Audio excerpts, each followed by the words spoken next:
यार तो रोटी का गैस था, पका ले रोटी, कल कौन पड़ी नवाब ज़्यादा इस तरह पका ले, तेरे टूट रहे हैं। यार वे इंसान की बात करें कभी तेरे आप को नहीं पकाना। मैं कोई तरीका तेरा खड़ी रोटी का यार।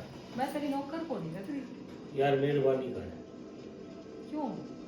रोजे का टाइम ऊपर तो लग रहा है, जल्दी कर। रोजे का टाइम होने लग रहा, रोजे दिनों कभी आज सातवां रोजा है। रोजे कभी चाखे भी हैं। मेरा अल्लाह का शुक्र है सातवां रोजा, तो मेहरबानी का टाइम कर। कौन सी रेड बरक सातवां रोजा देखो दिखाई है, रोजे तो जो तेरे पे ही माफ हो। ना ना अल्लाह का शुक्र है, मेरा रोजा मेहरबानी कर खड़ी हो जाए। हाँ रोजा तेरा जानदारों पर तेरा तेरा रोजा दिख रहा हूँ।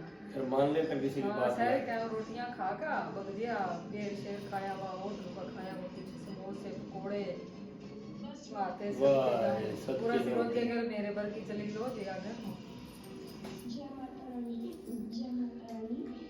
इनके सलाह रोटी बनेगी ना ना कोई नहीं बनती रोटी छोटी, रोजे के टाइम पर ही बनती बस, रोजे के टाइम पर ही बनती। इससे पहले कोई नहीं बनती ना ना कोई नहीं बनती बिल्कुल ना। देख ले क्या देख रोटी कोई नहीं बनती। नहीं नहीं कोई नहीं बनती। तेरा घर याद लगी है रोटी खाने की, दूसरी लिया जाकर लगाई रोटी मेरे अल्लाह का शुक्र है दूसरी भी हैगी है। अच्छा है कि आजा फिर उससे पर को वाले मेरे पास होनी रोटियां पकनियां तेरे पर रोटियां कान वास्ते आई रोड तो बड़े निकल ले हैं। खान मतलब तो बड़े रोड यार मैं कौन सी रोटियां खाऊं, क्या खाऊं, मैं कुछ भी तो कोई खाती।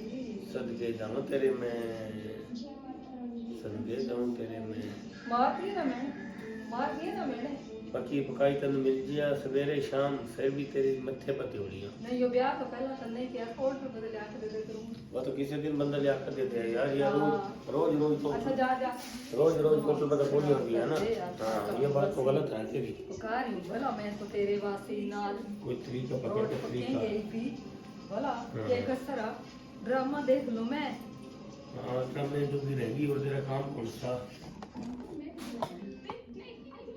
ड्रामे देख लूँ मैं, वो तो शीशे में बढ़िया देखना देवा या कौन ही ड्रामा तेरा रोटी बनावा कौन नहीं बनती। यो किस्त देख लें तो फिर बना दो यार, खड़ी हो ले मान ले मेरी बात यार। आटा ही कोनी है रोटी कड़ा तो वो ड्रम भरे पड़े हैं, ड्रम भरे पड़े, लकड़ियां ही कोनी आईया, गैस भी पड़े, लकड़ियां पड़े, गैस खत्म हो गया। तो मेहरबानी कर उठ ले जगवानिया के घर से पूछ ले जाकर मिल जाएगी शायद। यार ना चबलियां मारे कर, मान जा मेरी बात, उठ ले यार कौन ही भक्ति लाता दुख रिया मेरी तो देख ले ज्यादती की बात है जिस तक क्या देख लो ज्यादती लग रही है कहानियां कोनी आंदी बात खत्म।